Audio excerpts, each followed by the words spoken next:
오늘 그러면 오건영 씨 먼저 할까요? 네. 트렌드를 먼저 잡고 갈까요? 준비 엄청 열심히 하셨다. 오, 이번에 카드 갈았던데? 좀 보니까 예전 영상 올린 거 보니까 좀 너무 번잡해 보여서 좀 말도 좀 또박또박 천천히 해야 되는 것 같고 정리도 좀 가독성 있게 하면 좋을 것 같아서 좋습니다. 해봤습니다. 잘 보이시나요? 네. 일단 이번 주 한 주간에 중요했던 거는 아마 2월 14일이 저는 가장 좋았고요. 2월 14일은 크게 두 가지입니다. 시장의 근황, 2월 14일까지 시장이 어땠는지 뭐 자산별로 설명을 쭉 해줬고요. 그 다음에 두 번째로는 이제 결국 페드, 연방준비은행의 스탠스에 대해서 좀 이야기를 했습니다. 그리고 하면서 좀 필요한 내용이 있으면은 추가적인 내용은 이렇게 좀 추가를 링크를 달아서 말씀을 드렸고요. 일단 2월 14일까지 볼게요. 근데 지금 제시한 표는 어제 따온 거니까 이거보다 일주일 정도 더 연장된 그런 그래프라고 보시면 됩니다. 지금 비트코인 같은 경우에는 지금 핫하죠. 일단 워렌 버핏은 뭐 부정적이었지만 빌 게이츠는 부정적에서 이제 좀 중립적으로 변했어요. 그리고 그 뭐 또 다른 굉장히 많은 기관 투자자들은 네, 이제 자산 정도로 인정을 받아가는데 이때 주의해야 될 거는 아직 화폐로서의 인정을 받지 않습니다. 그래서 적은 비중의 포트폴리오로 하고 있지만 기관들이 이제 참여하기 때문에 그 금액이 워낙 크고 그러다 보니까 가격이 많이 올라가고 있는데 어쨌든 아직 화폐로서의 인정은 절대 아니라는 거 명심을 하시고요. 이건 뒷부분에 좀 더 설명을 드리겠지만 이거에 대해서는 좀 더 2월 오늘인가 어제 2월 18일에 나왔던 걸 같이 보시면 좋을 것 같아요. 작용, 반작용 이야기가 나옵니다. 지금 물가 같은 경우에는 기대 인플레이션이 상승 중인데 금리 같은 경우에는 팍팍 상승하고 있습니다. 지금 10년 국채 금리 트레저리 같은 경우에는 1.2%까지 왔고 그다음에 지금 더 올랐어요. 보시면 아시겠지만 1.34예요. 어제 기준으로 봤을 때 30년 국채 금리도 지금 2.0을 넘었는데 이것도 아마 더 올랐을 것 같은데 따로 그래프를 가져오진 않았습니다. 그래서 보면 알겠지만 지금 작년 팬데믹 위기 직전 보이시죠? 레벨로 회귀했어요. 금리가 10년채가 그런 걸 신경을 쓰셔야 될 것 같고 그다음에 그때 누구였죠? 그 3%에서 그 아저씨 누구죠? 그 박석 아닌데 그 오빠고 그 오빠래. 박세익 전무 그분이 금리가 1.3을 아마 초과하게 되면은 굉장히 좀 많이 변한다고 했거든요. 그것도 이따가 오건영에서 약간 힌트를 얻을 수 있을 것 같은데 일단 금리가 1.3을 좀 돌파했습니다. 참고로 그 은행주가 좋다고 했죠. 금리가 오르는 시기에는 박세익 씨는. 자 이제 유가도 볼게요. 지금 배럴당 거의 60불 수준이고요. 여기도 마찬가지로 팬데믹 위기 직전을 회귀했습니다. 근데 이게 서부 텍사스유로 하는 게 모르겠네요. 이걸로 하는 게 맞는 건지 정확히는 모르겠는데 저걸로 보통 WTI로 하는 것 같아요. 네. 그리고 달러 같은 경우에는 지금 하락, 지금 달러가 약세로 다시 하옵니다. 페드 위원들이 지금 비둘기 소리, 더 양적 완화를 하겠다, 뭐 그런 테이퍼링 안 한다 이런 이야기를 메시지를 전달하고 있기 때문에 달러를 더 풀 것이라 예상되는데 이거는 오건영 씨 2월 14일 원문 아래쪽에도 있었고 아니면 제가 기사를 가져왔어요. 여기서 다양한 연방준비위원이 되게 다양한 위원들이 있잖아요. 그쵸? 뭐 미네폴리스 뭐 있고 뭐 어쩌고저쩌고 각 도시 뭐 뉴욕도 있고 그런 위원들이 있는데 그 위원들이 계속 완화 정책 유지 목소리를 높이고 아직 있는데 시장은 약간 계속 의심스러운 거죠. 그리고 과거의 페드를 보면은 말이 많이 바뀌어요. 생각보다. 결국 근데 이것도 제가 설명을 드리겠지만 결국 페드의 목적은 정해져 있고 일희일비하지 말고 목적의 방향이 어디냐, 목적지가 어디냐를 보면은 말을 왜 쉽게 바꾸는지를 알 수 있을 것입니다. 마지막으로 금인데요. 지금 비트코인이 지금 금을 대체하는 것으로 인식되는 것 같아요. 오건영 씨도 이렇게 인식하는 것 같고, 그러다 보니까 과거에는 정적인 상관, 금의 가격이 오르면 비트코인도 같이 올랐으나 지금은 최근에는 대체제가 되면서 부적 상관, 네, 금이 떨어지면 비트코인이 오르고 혹은 뭐 금이 오르면 비트코인이 떨어지는. 그래서 지금 금 같은 경우에는 가격이 계속 떨어지고 있죠. 떨어지고 있는데 비트코인은 네, 계속 상승하는 모습을 보이고 있습니다. 정확하게 네, 부적 상관관계를 보이고 있죠. 지금 저금리가 심하다 보니까 시장에는 지금 주식 외에는 대체제가 없다. 그쵸? 채권은 뭐 돈이 0. 몇 %니까 벌써 없었었는데 그래서 티나라고 부릅니다. 이걸 티나라고 부르는데 there is no alternative라고 부르는데 지금 페드가 돈을 더 풀 것으로 이제 기대되고 그리고 동시에 뭐 명목 금리의 상승을 용인해 해줄 것으로 예상됨으로 인해서 지금 국채 금리가 상승 중이에요. 그러면 이제 채권에도 돈을 넣으면 수익이 될 수 있다는 거죠. 그런 얼터너티브, 그런 대체제가 다시 생길 수 있지 않을까. 그래서 티나가 깨질 수 있지 않을까. 그리고 그것이 언제일지 지켜봐야 할 듯하다고 오건영 씨가 말했습니다. 그래서 되게 이렇게 자산을 보면서 그 관계가 어떠하고 그래서 이걸 바탕으로 저는 이거 되게 신기했어요. 티나가 지금 팽배했구나. 근데 이런 용어가 있고 이걸 바탕으로 지금 채권이 그런 일반인들에게는 특히나 더더욱더 아니면 기관도 마찬가지겠지만 그런 투자 자산으로서의 메리트가 굉장히 적었었는데 저금리가 크니까 근데 지금 점점 금리가 높아지기 때문에 이런 티나가 깨질 수 있다는 거. 그리고 두 번째 같은 경우는 이제 페드의 스탠스인데요. 아주 과거에 보면 페드는 인플레이션을 너무 두려워해서 인플레이션을 거기에 대항하기 위해서 노력을 많이 했었습니다. 그래서 목표 인플레보다 인플레가 높아지면은 뭐 통화정책, 금리라던가 이런 걸 통해서 통제했었죠. 이게 한 2015년까지 이야기입니다. 근데 2016년부터 2020년 최근까지는 대칭적 인플레, 시메트릭 인플레이션 꼴이라고 해서 목표 인플레보다 더 높아지는 것, 인플레뿐만 아니라 목표보다 더 낮아지는 디플레도 위협이다. 그래서 둘 다 통화정책을 통해 개입하겠다는 그런 이야기가 있었는데 그래서 우리가 예전에 YCC, 일드 커브 컨트롤 같은 경우에도 위아래 둘 다 개입하는 거였죠.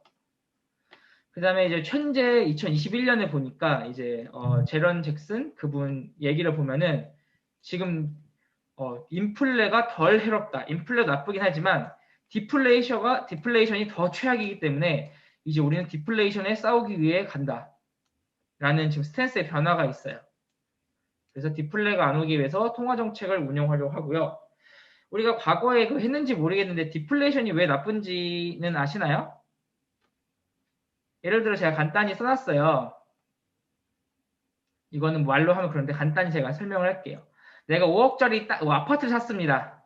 그래서 내 돈 1억에다가 빚 4억을 이제 은행에서 빌려 샀는데 디플레이션이 오면은 자산의 가치가 어떻게 되죠? 이런 게 다 4억이 돼버립니다.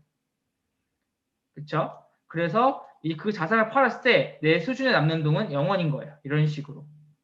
그래서 지금 빚을 내준 그런 은행들이나 그런 채권자들은 유리해집니다. 디플레이션은. 왜냐하면 화폐 가치가 상승하기 때문에 반대로 이런 빚을 진 사람들은 굉장히 불리하죠. 자신의 자본이 녹아버리는 그런 효과가 나타납니다. 그렇기 때문에 디플레이션 지금같이 코로나로 인해 부채가 넘치는 상황에서는 지금 디플레이션 오면 다 죽어요. 그렇기 때문에 이런 페드에서는 이제는 디플레이션에 대항하겠다라는 의지를 천명하고 있는 것이고요. 그래서 이제 금리 같은 경우는 광범위한 영역에 영향을 미치는 정책 도구이므로 페드는 지금 주식이라든가 이런 자산 가격의 상승만 보고서 이를 막기 위해서 금리를 올리지는 막 않을 거예요. 그래서 뭐 실물 금리 있나요? 그 실제 금리, 실물 금리를 통제를 아마 하지 않을 겁니다. 하지만 그렇다고 해서 페드가 개입을 안 한다는 건 아니고요. 다른 규제 수단들을 통해서 자산 가격의 상승을 뭐 제어하려고 노력하려고 합니다. 밑에 보면 아시겠지만 뭐 IOER 같이 초과 지급 준비 금리 뭐 이런 걸 통해서 뭔가 하는 것 같아요. 그건데 뭐 자세히는 안 나와서 나중에 또 나오면 얘기 드릴게요. 그래서 지금 금리를 아마 목표 금리 같은 거 갖다가 어느 정도 좀 유지하려는 게 아닌가. 더 저금리도 안 갈 것이고 그렇다고 좀 유지하면서 하지 않을까 하고요. 대신에 그런 시장 금리가 올라가는 거는 허용하겠죠. 네, 그 정도로 보시면 될 것 같습니다. 혹시 뭐 궁금한 거 있으신가요? 그러면 그 말을 정리를 하면, 그러니까 페드가 명목금리를 수정하거나 이러진 않겠지만 그거 외에 어떤 다른 어떤 조치들을 통해서 이제 좀 시장이 유동성이라든지 이런 거 좀 안정, 그 네. 디플레이션 오지 않을 정도까지 컨트롤을 하지 않을까라고 보신다는 거죠. 네, 근데 디플레이션이 우선이긴 한데 사실 지금 인플레이션이 지금 과해질 가능성이 보이는 거잖아요. 기대 물가 인플레이션이 높아지니까. 근데 따로 뭐 개입은 안 한다라고 보시면 될 것 같아요. 근데 그게 꼭 디플레이션을만을 막기 위한 거기보다는 네, 맞는 것 같아요. 예, 맞습니다. 지금 실제 금리 뭐죠? 이름이? 실목 금리? 결과적으로는 실제 금리, 예, 실물 금리. 실물 금리가 지금 0에서 1% 사이거든요. 과거에는 마이너스였는데. 근데 그 정도를, 예, 그 적당한 인플레이션을 보는 것 같아요. 디플레이션 절대 아니고, 적당한 인플레이션인데, 근데 뭐 지금은 그런 걱정할 필요 없겠지만, 만약에 뭐 실물 금리가 5%까지 가면은 그건 개입하겠죠. 인플레이션이 덜 나쁘다고 했지 안 나쁜 거 아니니까요. 지금 벌써 0%를 넘었어요? 마이너스가 아니고? 네, 0% 넘은 걸로 저는 기억하거든요. 이 원문에 보면은 0.6인가 정도 되는 걸로 기억하고 있습니다. 네. 네, 좋습니다. 네, 투시팜님 얘기하시면 될 것 같아요. 저는 그냥 아까 다 말씀해 주신 거 그냥 띠나가 뭔지 잘 몰라가지고 그냥 한번 찾아본 거 올린 거. 이러면은 보기 힘들어서 이거 한국말로 바꿔주세요. 간단하게. 한 줄 요약. 재밌네요. 이거 채권으로 이동한다는 것도 재밌는 것 같아요. 채권 투자로. 넘어가겠습니다. 네, 2월 17일 같은 경우고요. 혹시 제가 말이 좀 빠르거나 좀 부정확하면은 말씀해 주시면 좋을 것 같습니다. 지금 뭐 2월 17일 날 볼 때 뭐 상황을 지금 약간 간단하게 일본에서는 요약을 했고요. 그래서 금리가 급등해서 기대 인플레이션 상승 속도보다 훨씬 빠르대요. 즉 그러면 이제 실물 금리가 더 올라가는 거겠죠? 원래는 여기 명목 금리에서 기대 인플레이션 뺀 게 실물 금리니까. 실질 금리네요. 네, 실질 금리가 지금 반등세를 보이고 있고요. 근데 주식도 지금 근데 그렇다고 주식 시장이 전체가 안 좋아지는 건 아니고 기업들에 따라서 이런 금리 상승을 버티기도 뭐 부진하기도 하고 뭐 어떤 데는 뭐 잘 버티고요. 중소형주는 좀 약간 금리 상승을 부담스러워해서 주가가 떨어지는 것 같습니다. 당연히 그리고 금리가 오르니까 달러는 자연스레 강세로 지금 전환하고 있죠. 두 번째로 이거 되게 좋았어요. 자산 시장을 볼 때 우리가 되게 금리를 물론 되게 중요하긴 하지만 금리뿐만 아니라 성장이나 페드의 입장까지 좀 종합적으로 볼 필요가 있다. 근데 뭐 아마 투시팜님은 아시겠지만 되게 이런 사회과학, 이런 사회와 관련된 거는 굉장히 동시다발적으로 영향을 미치잖아요. 뭐 간접 효과, 직접 효과 이런 걸 다 더해서 그러다 보니까 이거 같이 봐야 되는데 이게 되게 좋았고요.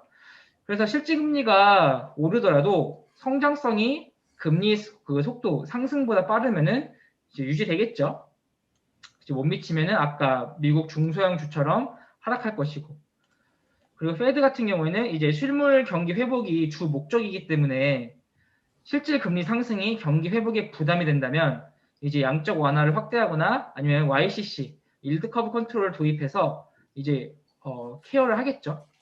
아까 했던 말과 좀 비슷해지는 것 같습니다.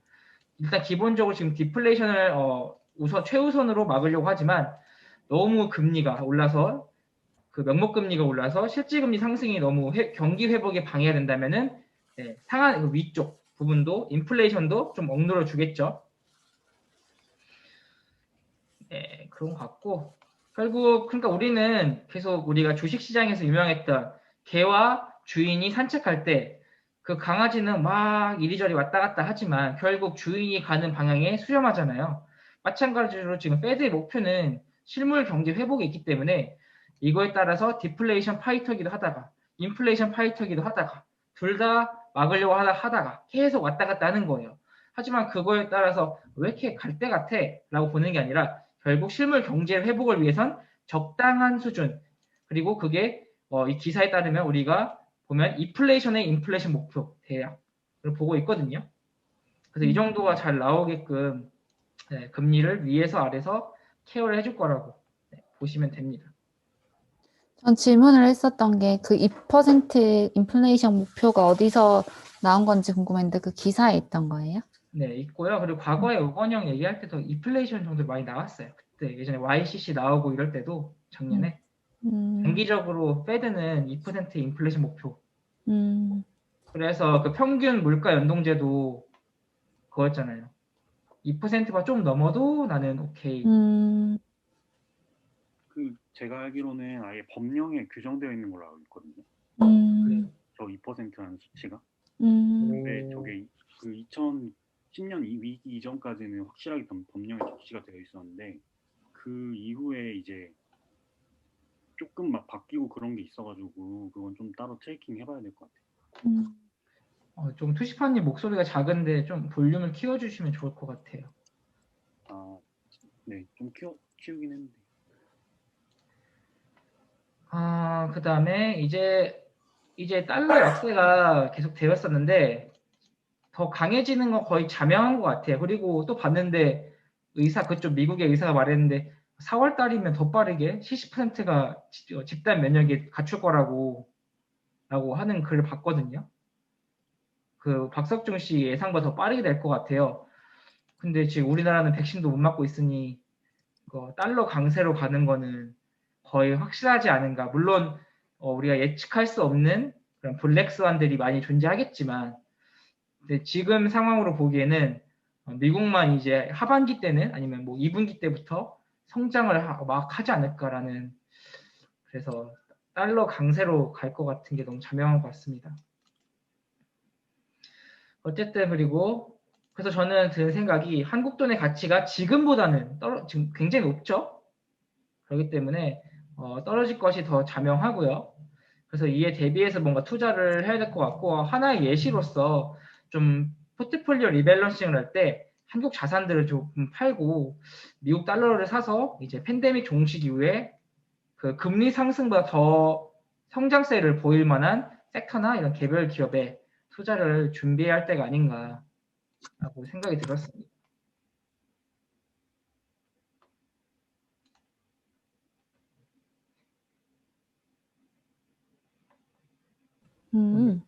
조용하시죠? 좋은데요. 끝난 줄 몰랐어. 그것도 되게 재밌어요. 저는 동생이 독일에 있는데, 한국에 갔다 오면은, 한국은 안전국가라서 격리 안 한대요. 그거 알았어요? 네, EU가 몇 개 국가는 그래서 우리나라로 왔을 때는 격리를 하는데, 한국에 갔다 온 사람들은 격리를 하지 않는다 그러더라고요. 근데 그 안전국가라는 타이틀이 있대요. 근데 어쨌든 제 생각은 그 백신 저번에 PPT도 봤었지만 저희는 아직 모든 사람한테 2번씩 맞을 만큼 백신이 확보되지 않았고 그리고 어떤 사람은 이런 얘기도 하더라고요. 그 백신 맞은 그런 뭔가 허가증? 서티피킷이 있어야 아마 한국 사람들은 밖에 나갈 수 있을 거다. 왜냐면 다들 이미 백신 다 맞는 상태인데 한국은 사실 언제 맞을지 잘 모르잖아요.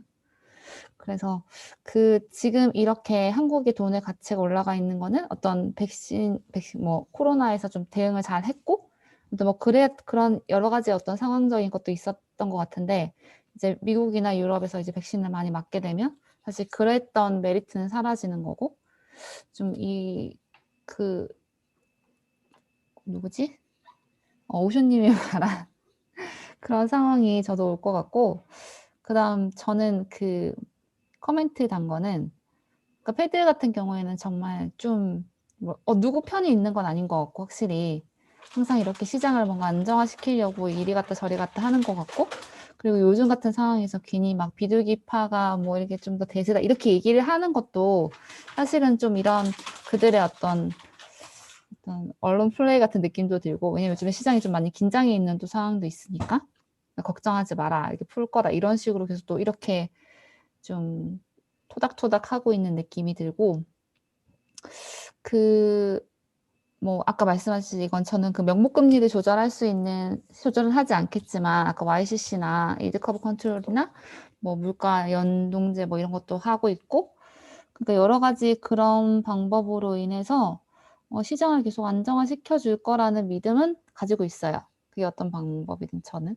근데 그 뒷부분에 그 책에서도, 그 연블리 책에서 말하겠지만, 이렇게 이제 금리가 올라가고 이렇게 되면은 중소형주 투자가, 미국의 중소형주 투자가, 다행히도 저희는 아무도 안 하고 있죠, 중소형주는. 투자해서 조금 힘들지 않을까. 네, 그런 생각이 있어서 중소형주 투자는 조금 힘들어지는 상황이 시작된 것 같다라는 생각이 들었습니다. 그 중소형주가 일반적으로 약간 헷갈리는 게 성장이 잘 나오면 팍팍 오지 않나요?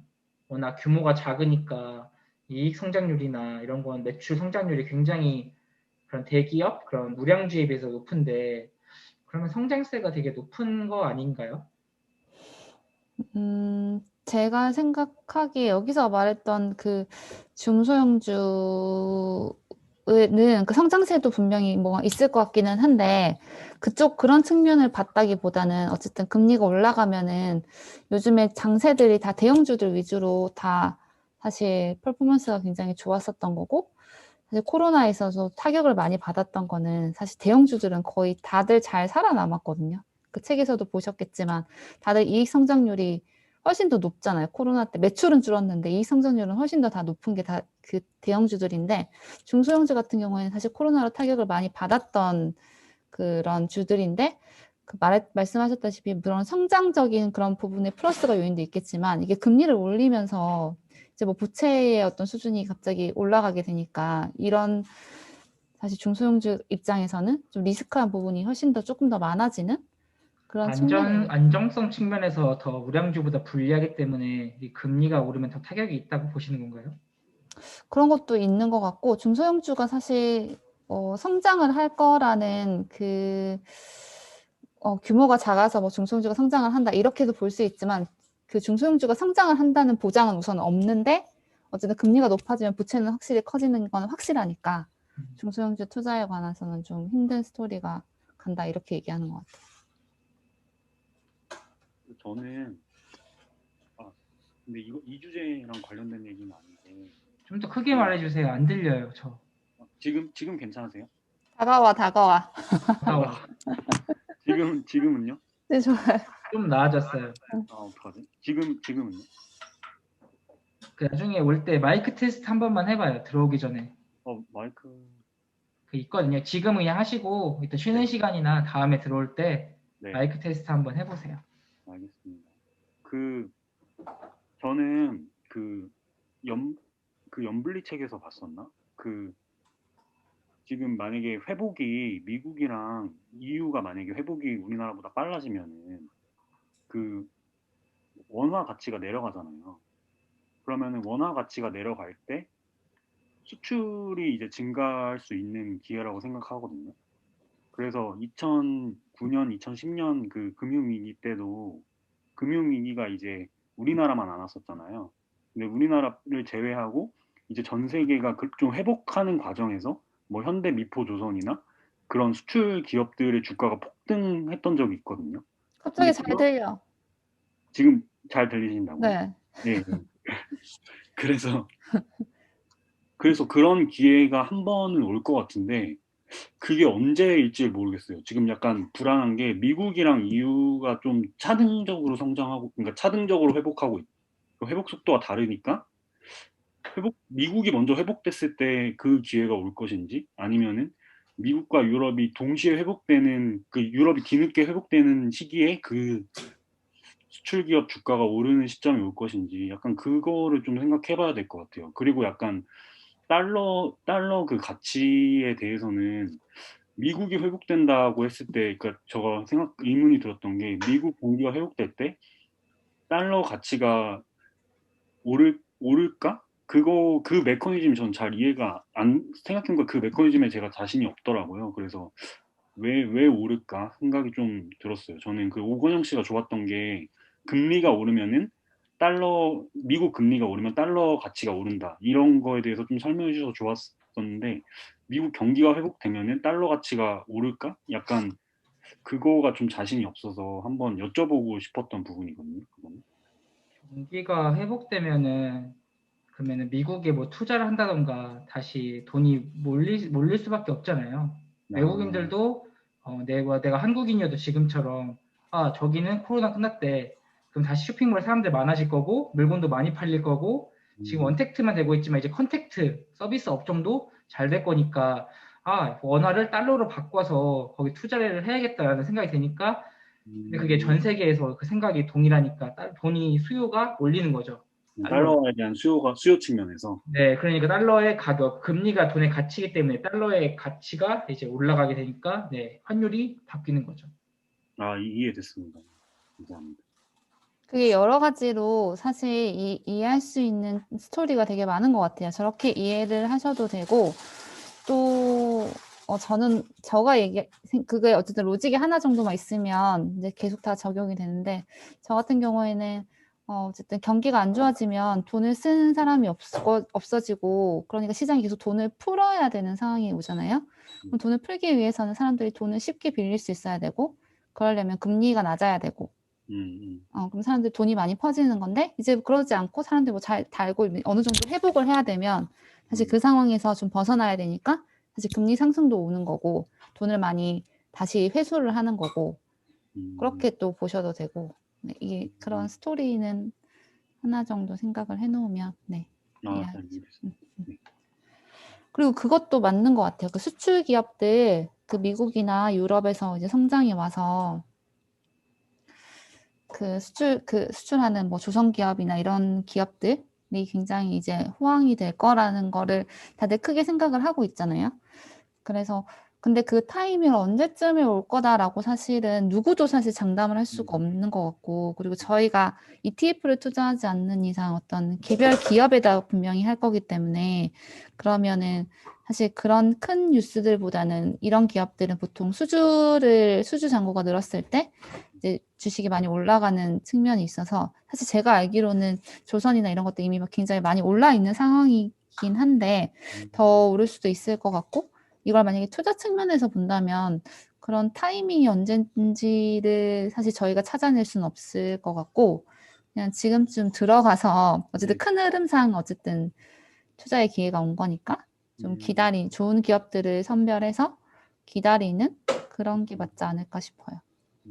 추가로 말씀드리면 물론 일반적으로 생각하면은 우리 원화 가치가 떨어지면은 달러가 그러니까 환율이 올라가는 거죠. 원화가. 그러면 수출이 잘 된다고 생각하기 쉬운데 과거에 오건영 씨나 이런 사람들이 말했던 게 좋은 게 뭐냐면 상대적인 걸 봐야 돼요. 우리가 수출을 경쟁하는 데가 있잖아요. 중국이나 일본. 근데 우리가 환율이 뭐 천 원에서 1,200원이 올라도 위안화가 똑같이 오른다면은 결국 중국이랑 한국이 뭐 자동차 뭐 이런 걸 경쟁하는 건데 가격 차이는 안 나는 거죠. 미국 입장에서는. 그것까지 같이 고려하면 좋겠어요. 아, 감사합니다. 그렇군요. 그리고 2월 18일이고요. 지금 이제 원유 가격 상승에 이제 제동이 걸릴 걸로 보여요. 아까 위에 보셨죠? 원유 쭉쭉 오르는데 지금 오펙 플러스 이제 기존의 오펙에 다른 오펙에 가입 안 했던 그런 석유 그런 나라들이 지금 공조가 깨지고 있어요. 사우디가 원래 리더십을 발휘해서 내가 먼저 줄이겠다. 얘는 그냥 하던 대로 해라. 이랬는데 유가가 올라오니까 이제 손해볼 필요가 없죠. 시장 점유율을 내놓으면서 리더십을 유지할 필요가 없으니까 사우디도 이제 4월부터 그 공조를 깨겠다고 이제 더 늘리겠다, 더 추가 생산하겠다 했고요. 지금 예전에 제가 말했던 그 비트코인 가격 상승으로 인해서 그 중앙은행들 차원에서 강한 반작용, 그 중앙은행 디지털 코인, 디지털 화폐 얘기가 많이 나오고 중국이 굉장히 활발하다고 합니다. 중국 쪽에서. 그래서 쉽지 않아요. 그래서 말했지만 자산은 인정하지만 화폐로까지 갈 수 있을까? 그런 건 계속 지켜봐야 될 것 같아요. 그 다음에 이제 경기 지표 같은 경우는 너무 좋대요. 지금 미국이. 월간 소매 판매 지수, monthly 뭐 리테일 세일즈라던가 아니면 생산자 물가 지수 PPI도 너무 좋아서 지금 이로 인해 반작용이 나올 수 있지 않을까. 아니 이렇게 잘 되는데 그 경기 부양책 1.9조 달러 다 할 필요 있어? 줄이면 안 돼? 라는 말이 나올 수 있고요. 왜냐면 이 자체가 사실 국채를 발행해서 예산을 모으는 것 자체가 미래 세대에 빚을 넘기는 거거든요. 그렇잖아요. 내가 쓰고 나중에 30년 뒤에 니네 갚아라는 거잖아요. 근데 부담스러워요. 그리고 이런 다른 정책들도 이런 경기 부양책 말고도 다른 게 있을 텐데 그런 거에도 변화가 있을 수 있다. 저는 이거 되게 좋은 인사이트 생각하는 게 우리가 항상 예상하면 틀리는 이유가 반작용을 고려하지 않아서 옛날 우리가 이대로만 진행되면 이렇게 될 거라고 보는데 그 반작용을 고려하지 못해서 우리가 예측이 틀리는 경우가 많은데 일단 가장 여기 안 나왔던 MRS랑 PPI 안 나왔던 CPI도 넣었어요. 이 소비자 물가지수 넣었는데 지금 보시면 아시겠지만 이게 쫙쫙 올라오고 있죠. 네. 지금 코로나 때 쫙 내려왔다가 쭉 계속 올라가고 있고요. 생산자 가격도 이제 생산자 지수도 이렇게 올라가고 있습니다. 그리고 미국 근데 이거 MRS인지는 모르겠어요. 용어가 딱 이렇게 CPI, PPI처럼 안 나와 있긴 한데 이거는 지금 보면 코로나 때 되게 상승 많이 했잖아요. 근데 이게 보니까 전월 대비 증감률인 것 같더라고요. 얘는 그런 지수처럼 100을 기준으로 왔다 갔다 하는 게 아니라 그래서 이때 4월 이후로 확 늘다 보니까 이렇게 됐는데 다시 감소하다가 이제 거의 0에 가까워졌다가 이제 다시 반등하는 그런 상황입니다. 그래서 이게 지금 저는 이게 엄청 높은지 잘 모르겠는데 공건영 씨가 굉장히 좋다고 합니다. 이 정도면은. 그렇기 때문에 그래서 보시면 좋을 거고요. 그래서 일제히 급등 이런 기사도 있고요. 그래서 가장 중요한 거는 작용 반작용을 되게 고려하는 게 좋을 것 같고요. 그래서 저 같은 경우 저는 굉장히 좀 보수적인 투자자이다 보니까 좀 안전 마진을 많이 고민하는데 저는 안전 마진에 플러스 알파로 이런 예측을 많이 쓰거든요. 그래서 예측이 틀려도 본전은 치게끔 되게 보수적인데 네. 그래서 예를 들어서 달러 같은 경우에는 지금 뭐 비트코인이 뭐 이기지 않는 이상에는 안전자산으로 계속 활용되겠죠? 달러는? 그러니까 달러 약세 상황에서 강세 상황으로 움직인다고 예상이 되면은 이렇게 매입해 놓는 것 자체가 일단 안전자산이라는 그런 안전마진 플러스 강세로 변한다는 예상을 더해서 저는 여유자금으로 달러 매입을 해놓는 게 좋지 않을까라는 생각이 듭니다. 좀 이런 식으로 투자 전반에 활용하시면 좋을 것 같아요. 단순히 예상만 가지고 하는 건 굉장히 위험하기 때문에 믿을 수 있는 그 바닥을 고민하시는 게 좋습니다. 그래서 이제 이런 인플레이션 관련 지표는 크게 세 가지 쪽인데 이런 monthly 그런 월간 소매 판매라든가 생산자 물가 지수라든가 소비자 물가 지수 이거 세 가지가 있으니까 필요하신 분은 더 같이 읽으시면 좋을 것 같아요.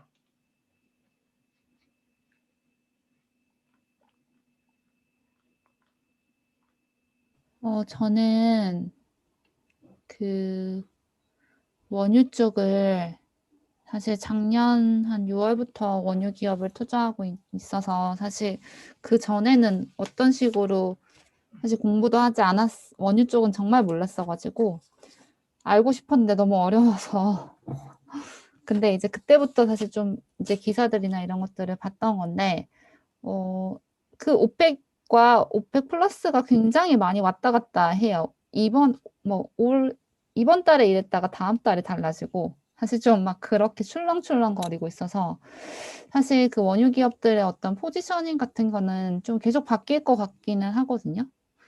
사실 2달 전만 해도 굉장히 감산 합의를 했다 하면서 막 뭐 서로 막 이렇게 했었다고 하고 올랐는데 또 점점 또 발 빼는 게 나오고 근데 어쨌든 제 생각은 좀 크게 봐야 될 것 같거든요. 그러니까 원유의 어떤 사용 자체가 이제 그 경기가 회복되면서 어쨌든 회복될 거라는 걸 보고 있고, 그래서 많은 애널리스트들이 이제 경기 회복을 따라서 그 원유 기업들의 어떤 투자가 긍정적이다라고 보고 있어서 사실 저도 원유를 좀 정리를 할까 하다가 아직까지 그냥 그런 롱텀 시야에서 가지고 있거든요. 그래서 근데 좀 어려운 것 같기는 해요. 어쨌든 이해관계가 굉장히 많이 복잡하고 어떤 정치적인 것도 있고 해서 그냥 기업이 잘한다고 되는 게 아니니까. 근데 경제를 볼 때 원유라는 축은 굉장히 큰 축이라서 또 제가 이걸 빼고 나면은 잘 안 볼까 봐 좀 그렇게 두고 있는 상황이기도 하고, 그다음 이런 것들 되게 중요한 것 같아요. 저희가 공부를 한 지가 그렇게 길지 않으니까 사실 과거에 어떤 변화가 있었는지를 알면 지금 변화가 시장에 어느 정도 임팩트인지를 알 수 있는 것 같아서 이런 것들이 나올 때마다 조금 외워두는 게 좋은 것 같긴 한데, 이제 차화정 장세 때 한창 이제 저희 나라 굉장히 잘 나갔을 때 2009년, 2011년 2년 동안 코스피가 거의 2배 정도 상승했을 시기인데, 이때 원유가 거의 110불 정도까지 갔었대요. 그래서 이런 포인트들 좀 기억해 두면 지금 60불 정도 넘은 걸로 알고 있는데, 어느 정도 상황인지 좀 물론 다른 요인들도 굉장히 많지만 어쨌든 이런 지표들 같은 거는 좀 보면 좋을 것 같고,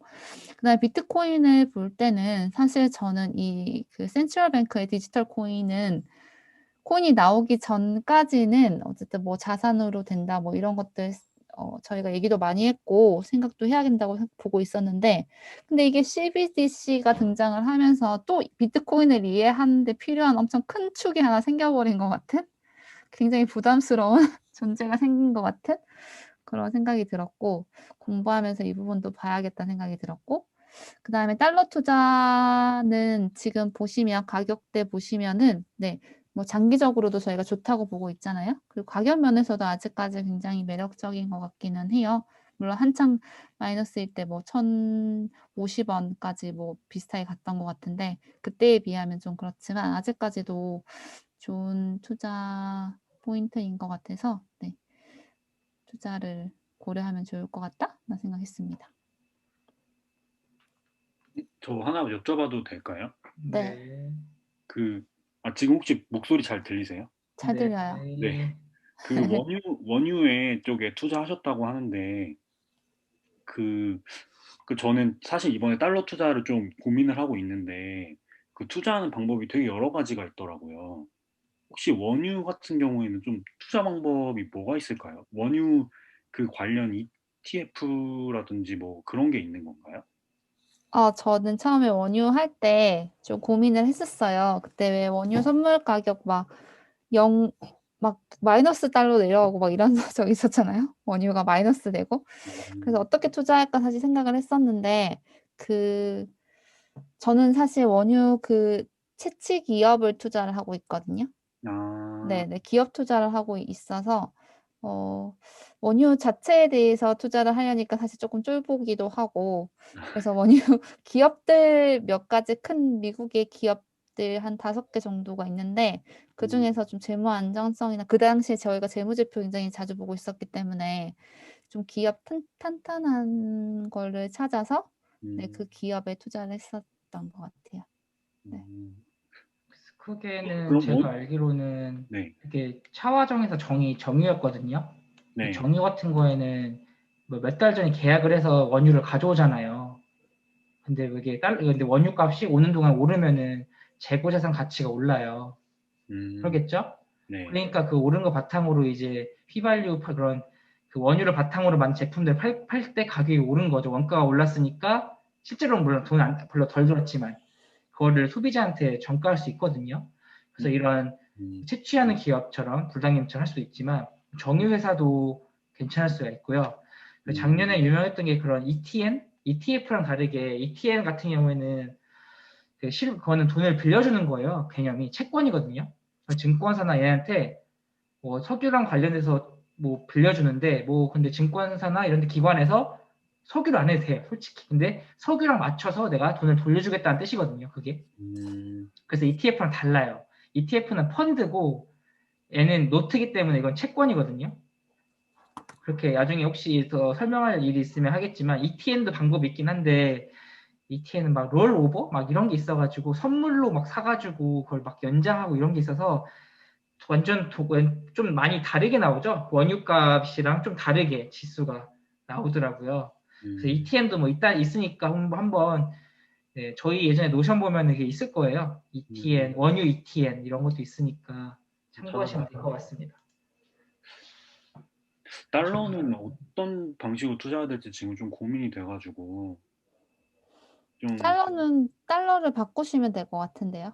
그 직접 달러를 소유하는 방식으로 말씀하시는 그러니까 그 환전해서 네. 네, 들고만 있어도 사실 음.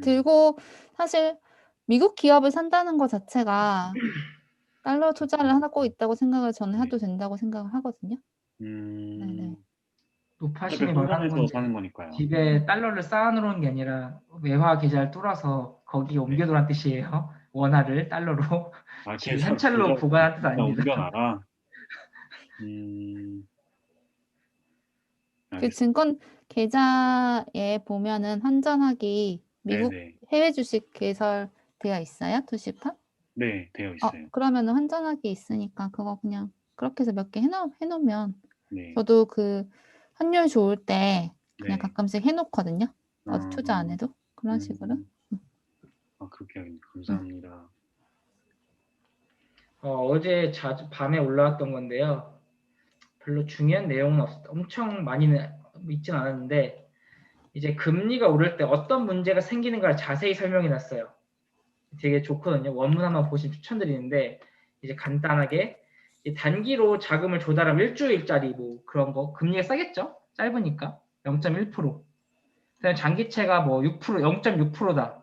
그러면은 남잖아요. 내가 0.1%의 돈을 빌려서 0.6%의 수익이 나는 그걸 사면은. 근데 뭐 지금 워낙 유동성 장세기 때문에 단기 자금 상환을 연장 계속할 수 있고요. 그렇죠? 그다음에 또 이제 이렇게 뭐 구입한 장기채를 담보로 또 장기채를 사고 무한 이런 식으로 할 수 있는데 이렇게 저금리에서 투자 방식은 두 가지 리스크가 있습니다. 첫 번째 단기 시장이 연장 안 해주는 경우. 근데 그럴 일 지금 없죠? 지금 없습니다. 두 번째 이게 지금 현재의 문제인데 장기채 가격이 하락하는 경우예요. 우리가 주식도 우리가 주식 담보로 맡겨서 뭐 신용 미수 해서 할 때 내가 그 맡긴 담보로 맡긴 주식 가격이 떨어지면 강제로 팔잖아요. 마진콜이라고 하나? 마진콜. 강제로 팔아버리잖아요. 그 기관에서 맡긴 데에서. 마찬가지로 지금 장기채를 담보로 또 뭐 샀는데 내 담보 가격이 떨어지게 되면은 즉 장기채 금리가 인상되면은 가격이 하락하겠죠? 장기채가. 그러면 이렇게 장기채 투자 헤지펀드 등이 손실을 나게 입으면은 이제 우리가 게임스탑에서 봤듯이 다른 자산들을 막 매각해야 돼요. 투매해야 되거든요. 그러면 이제 네 가격이 확 떨어지죠. 원래 떨어질 때는 확 떨어집니다. 받아준 사람이 없으니까. 그러면 이제 이런 비유동 자산 가격이 흔들리거나 네, 이렇게 뭐 또 첫 번째 말했던 단기 자금에 말라버리면은 폭락이 가능하다는 거. 네, 그런 걸 생각하면 좋고요. 그래서 미국 장기채 금리 상승이 채권 이외에 또 어떤 자산에도 어떠한 영향이 미치는지 굉장히 밀접한 관련이 있다는 걸 알 수 있죠. 투자 판단을 내릴 필요가 있습니다. 네. 이건 왜 있는 거지?